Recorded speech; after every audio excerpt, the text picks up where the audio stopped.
The dust swirled across the barren plains like a dancer's skirt as Gabriella Anderson watched her dying father take his final breath.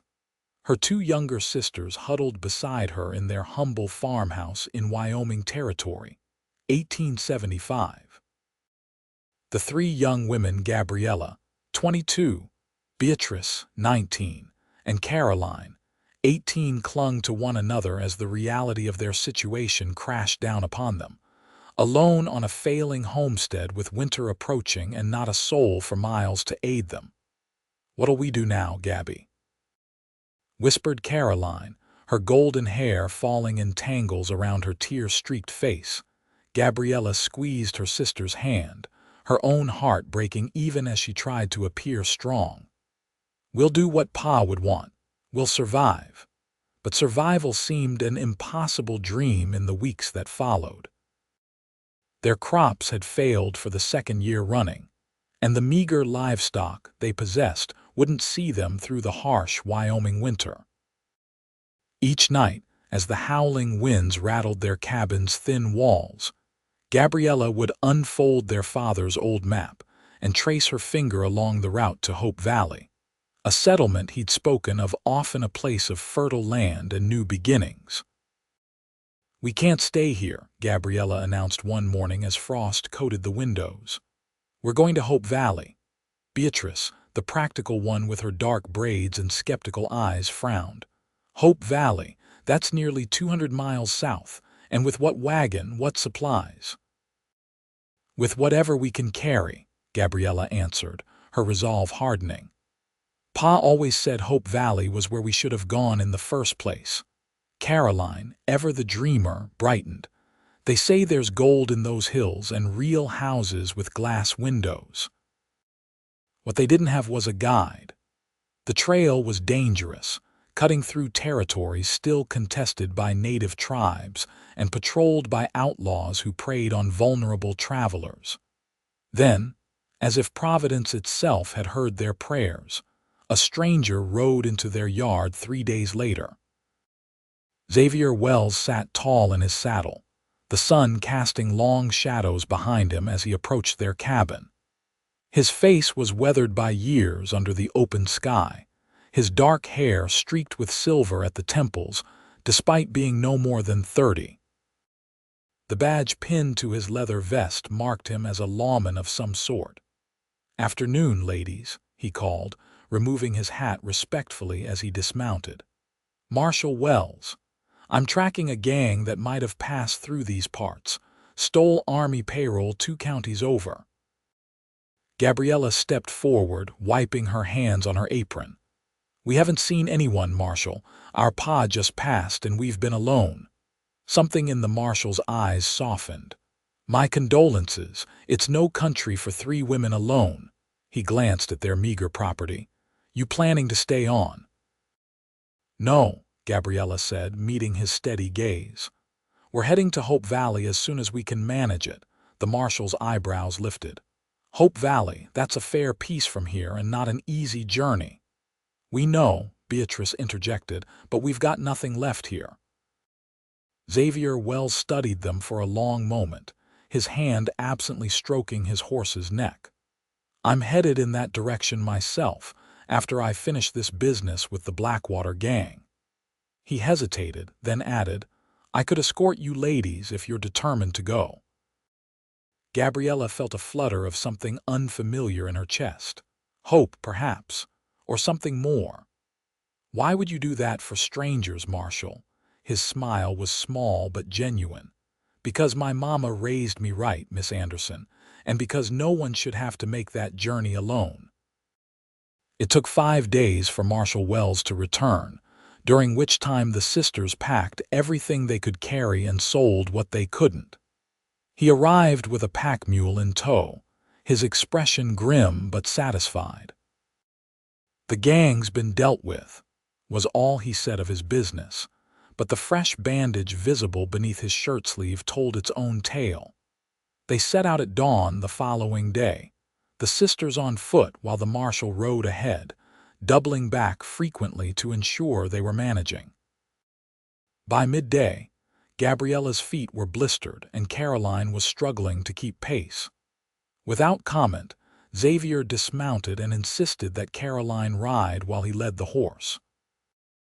"A gentleman would offer the horse to all of you ladies in turn," he explained when Gabriella protested. "But a practical man knows we need to make good time before the mountain passes fill with snow." That night, as they camped in a small grove of cottonwoods, Gabriella found herself watching the marshal as he tended the fire. His movements were efficient, his eyes constantly scanning their surroundings. "Have you been to Hope Valley before?" she asked. Accepting the tin cup of coffee he offered, he nodded, settling across from her. "A few times. It's growing fast. Got a proper sheriff now, not just a town marshal. Good farmland in the valley, though most newcomers are chasing rumors of silver." "Is there silver?"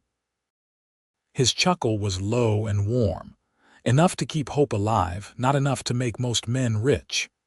He studied her face in the firelight. "But you're not looking for silver, are you, Miss Anderson?" "Gabby," she corrected softly. "And no, just good earth and a chance to start over." Something in his expression shifted, a recognition of kindred spirits perhaps. "Well, Gabby, there's plenty of that in Hope Valley. Land that'll grow near anything if you treat it right."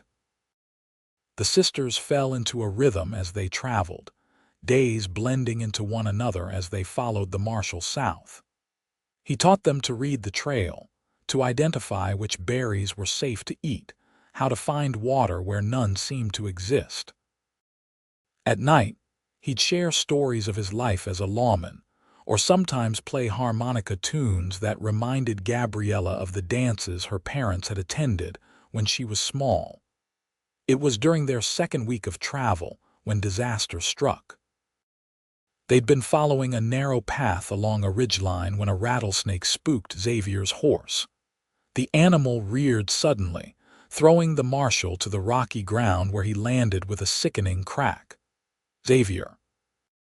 Gabriella cried, rushing to his side while Beatrice struggled to calm the frightened horse. He was conscious but pale with pain, his left leg bent at an unnatural angle below the knee. "Broke it," he managed through gritted teeth. "Clean through by the feel." The sisters worked quickly, using branches to splint his leg while he directed them through waves of pain. When it was done, they faced the grim reality of their situation, still a week from Hope Valley with their guide now unable to walk. "You should go on without me," Xavier said that evening, his voice tight as Gabriella changed the dressing on a gash along his temple. "Take my horse and the supplies. I'll manage." "We're not leaving you," Gabriella stated firmly, her eyes meeting his. Beatrice nodded in agreement. "Pa always said Andersons don't abandon those who have helped them.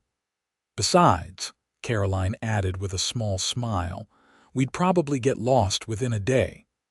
That night, after her sisters had fallen asleep, Gabriella sat beside Xavier, watching the stars wheel overhead. "Why did you really agree to guide us?" she asked quietly, "the truth this time." He was silent so long she thought he might have fallen asleep. Finally, he sighed. "Because I saw something in you that reminded me of myself, determination, grit." He turned his head to look at her. "And maybe because I've been wandering too long, chasing outlaws and never staying anywhere long enough to put down roots." "And Hope Valley," she prompted. A smile ghosted across his lips. "I've got a small parcel there. Nothing fancy, just enough land for a cabin and maybe some horses. Bought it 3 years ago, thinking someday I'd settle down, never quite got around to it." Gabriella felt her heart quicken. "So you weren't just passing through?" "No," he admitted. "I was heading home, for good this time." The next morning brought new challenges. Xavier fashioned a crude crutch from a forked branch, but it was clear he couldn't ride without risking further injury to his leg. Together, they constructed a travois that could be pulled behind his horse, where he could lie relatively flat. Progress was agonizingly slow. Gabriella led the horse while her sisters carried what supplies they could to lighten the animal's load. Each night, Xavier's fever seemed to worsen, and Gabriella feared infection had set in. On the third day after his fall, they encountered a Shoshone hunting party. Gabriella tensed, remembering stories of raids on isolated homesteads, but Xavier spoke to them in halting phrases of their language. To her amazement, the hunters not only didn't threaten them but offered assistance, examining Xavier's leg and applying a poultice of herbs to the wound. "How did you know they'd help?" Beatrice asked that night as Xavier's fever finally broke. "Not all native folks are hostile," Xavier explained, his voice stronger than it had been in days. "Many are just trying to survive, same as us."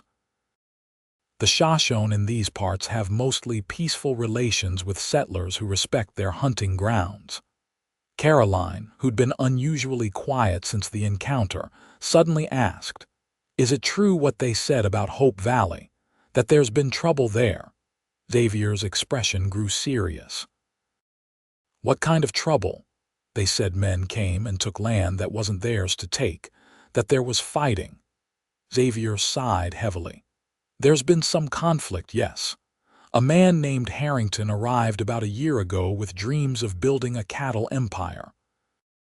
He's been pushing smaller homesteaders off their land, claiming he has deeds to property that folks have been working for years." Gabriella felt her heart sink. "What about your land?" "It's safe enough for now. It's in the upper valley, away from the grasslands Harrington wants for his herds."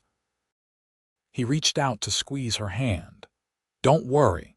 Hope Valley's still a good place. It just needs good people to stand against men like Harrington." The remainder of their journey was arduous but uneventful.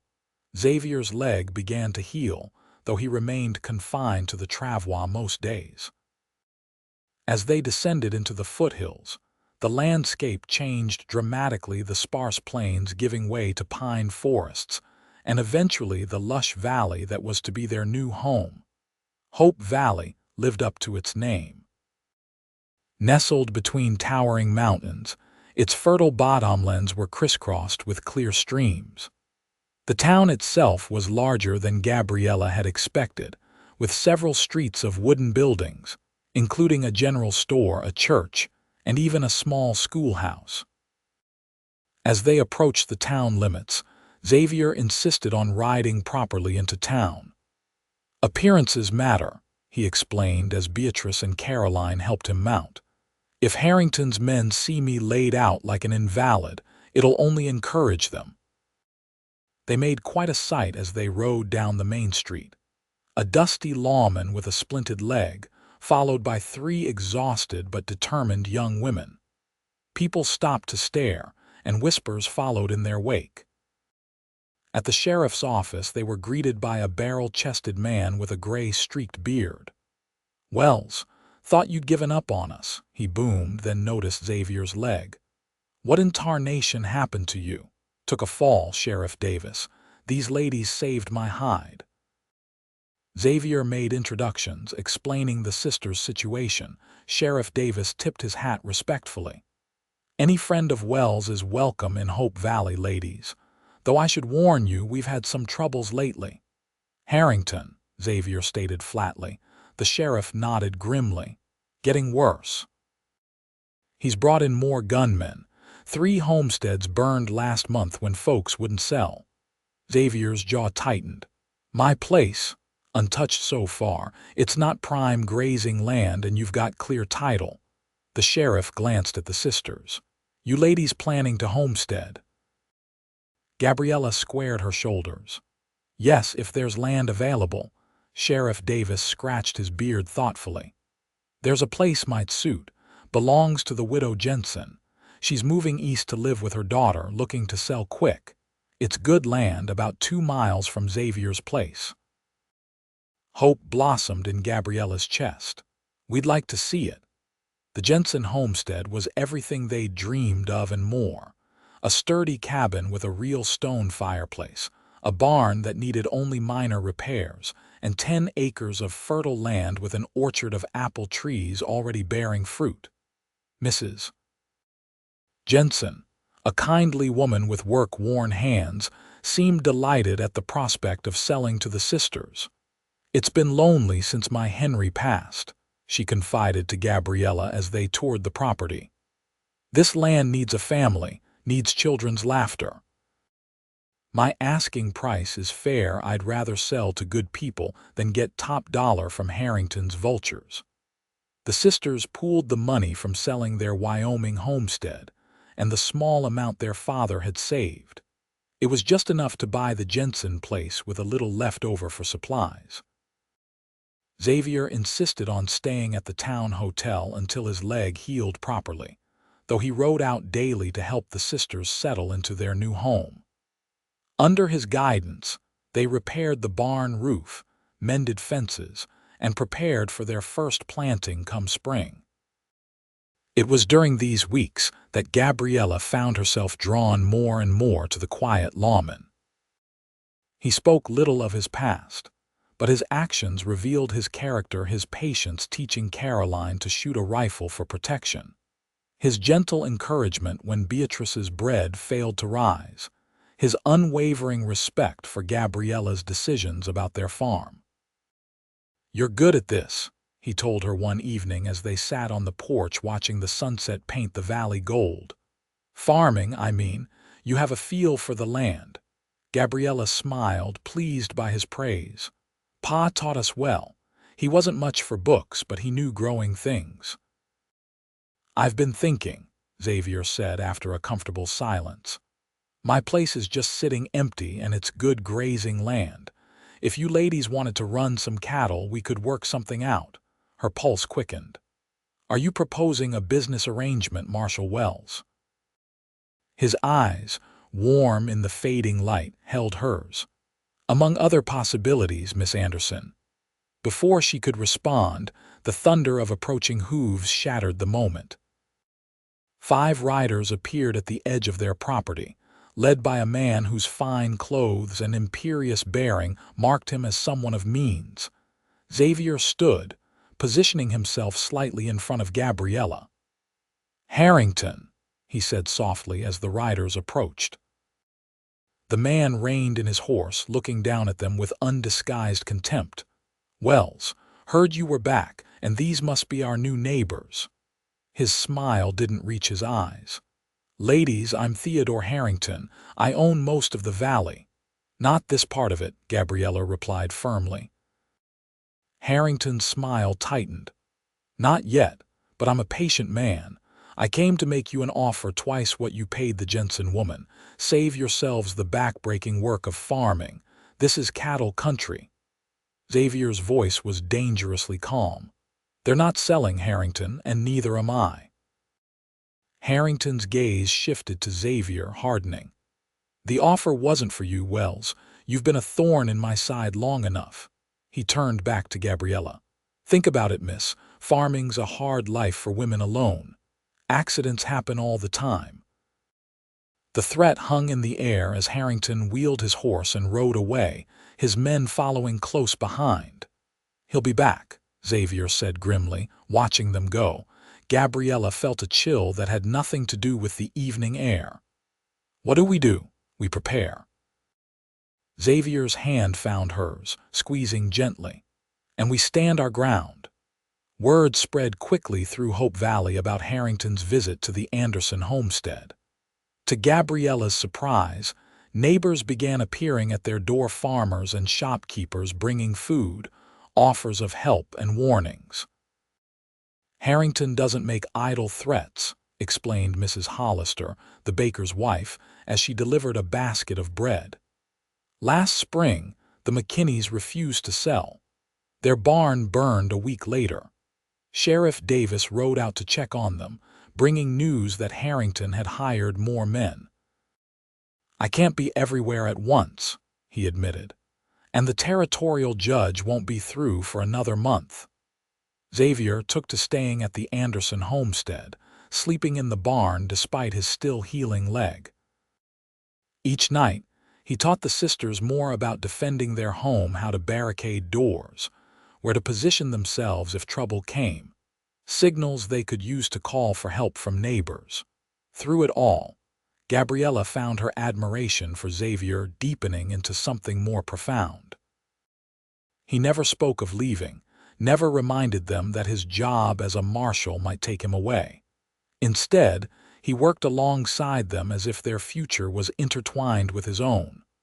"Why didn't you settle here before?" she asked him one afternoon as they mended a section of fence together. "You've owned your land for years." Xavier drove a post into the ground before answering. "Never had a reason to stay in one place. My job meant moving where I was needed." And now, his eyes met hers, intense and honest. "Now I have a reason to plant roots." The confrontation they'd been dreading came 3 weeks after their arrival. Beatrice spotted the smoke first, a thick black column rising from the direction of their nearest neighbor, the Wilkins family. Xavier saddled his horse immediately. "Stay here," he ordered, checking his revolver. "Barricade the doors after I leave." "No," Gabriella said, already reaching for her father's old shotgun. "The Wilkins have children. We're going too."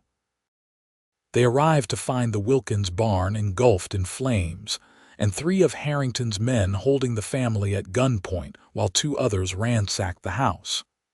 Without hesitation, Xavier fired a warning shot into the air. "That's far enough," he called, his marshal's badge glinting in the sunlight. "Drop your weapons," one of the gunmen laughed. "You're outnumbered, Wells. Ride away while you still can." What happened next unfolded with frightening speed. Shots were exchanged, and Gabriella found herself returning fire as Beatrice helped Mrs. Wilkins and her children to safety behind an overturned wagon. Caroline, proving surprisingly steady under pressure, managed to wound one of Harrington's men in the shoulder. When the smoke cleared, 2 of Harrington's men were dead, 1 wounded, and the others had fled. Xavier had taken a bullet to his arm but insisted it was just a graze. The sheriff arrived with several townsmen, alerted by the gunfire. After hearing accounts from all present, he deputized Xavier on the spot. "This has gone far enough," he declared. "We're going to Harrington's ranch. Today." The group that rode to Harrington's sprawling ranch house numbered 20 men and women, including all 3 Anderson sisters. They found Harrington on his porch, a glass of whiskey in his hand and 2 gunmen flanking him. His smirk faded as he registered the size of the group confronting him. "What's the meaning of this, Sheriff?" Sheriff Davis dismounted slowly. "Theodore Harrington, you're under arrest for ordering the attack on the Wilkins homestead, arson, attempted murder, and a list of other charges I'll be happy to read to you on the way to jail." Harrington's face darkened with rage. "This is my valley. I built something here while the rest of you scratched in the dirt like chickens." "No man is above the law," Xavier stated, his voice carrying across the yard. "Not even you, Harrington." For a moment, it seemed Harrington might order his men to fight, but as he looked at the determined faces of the townspeople, his shoulders slumped in defeat. "You're making a mistake," he muttered as the sheriff cuffed him. "There are more men like me coming. You can't stop progress." "Maybe not," Xavier replied, "but we can make sure it happens honestly." The weeks that followed were filled with change. Harrington was sent to Denver for trial, his ranch and holdings temporarily placed in the hands of a court-appointed administrator. Many of the smaller homesteaders whose land had been seized were able to reclaim their properties, though some had already left the territory. For the Anderson sisters, life settled into a rhythm centered on their growing farm. They planted their first crops, acquired a small herd of milk cows, and became fixtures in the community of Hope Valley. Caroline began teaching at the small schoolhouse, while Beatrice discovered a talent for cheese-making that soon had merchants from as far as Denver placing orders. Xavier's leg healed fully, and he accepted the position of town marshal, allowing him to stay in Hope Valley permanently. His visits to the Anderson homestead remained frequent, though Gabriella noticed his attention focused increasingly on her rather than the farm itself. It was on a perfect autumn evening, with the valley ablaze in gold and crimson, that Xavier finally spoke what had been in his heart for months. They had ridden to his property, where he'd begun construction on a cabin of his own. "What do you think?" he asked as they surveyed the half-finished structure. "Too small." Gabriella walked through the framed walls, envisioning what it would become. "It's a good start. Room to add on when needed." Xavier watched her, his expression soft with an emotion she'd come to recognize. "That's what I was thinking. Room to grow." He approached her slowly, taking her hands in his. "Gabby, I've been a wanderer most of my life. Never thought I'd find a place that felt like home or people who felt like family." His voice roughened with emotion, "But I found both here in Hope Valley." Gabriella's heart thundered in her chest as he continued, "I'm not a wealthy man. I have this land, my badge, and the reputation I've built. But if that's enough, I'd be honored if you'd consider becoming my wife." Tears sprang to her eyes as she squeezed his hands. "It's more than enough, Xavier. I fell in love with you somewhere between Wyoming and here, watching how you treated my sisters with respect, how you stood for what's right even when it was dangerous." His smile lit his entire face as he pulled her gently into his arms. "Is that a yes, Gabby Anderson?" "Yes," she whispered before his lips found hers. Their wedding the following spring was a community celebration. The entire town turned out to witness the union of their Marshal and the eldest Anderson sister. Beatrice and Caroline stood proudly beside their sister, both having found their own places in Hope Valley, Beatrice courting the young blacksmith, and Caroline flourishing as the town's teacher. As night fell and lanterns illuminated the town square where their wedding dance was held, Xavier pulled Gabriella close. "Regrets?" he asked softly. "About following a broken-down lawman to Hope Valley?" Gabriella looked around at the community they'd become part of, at her sisters laughing with friends, at the home they'd built together. "Not one," she assured him, resting her head against his shoulder. "Every step of that journey led us exactly where we were meant to be." 2 years later, Gabriella stood on the porch of their expanded home, watching Xavier teach their son to ride his first pony in the yard. Beatrice and her husband had built their own home just down the road, while Caroline had married the town doctor and lived in town. Hope Valley had grown too, with a proper hotel, a bank, and even talk of the railroad coming through eventually. Sometimes, in quiet moments, Gabriella would remember that desperate young woman who had set out from Wyoming with nothing but hope and her sisters beside her. The journey had been harder than she'd imagined, but the destination had proven more rewarding than she'd ever dreamed. As Xavier looked up and caught her watching, his smile warmer than the summer sun, Gabriella knew with absolute certainty that following this cowboy's trail through the valley had indeed led them straight into hope and into a love that would sustain them for all the years to come.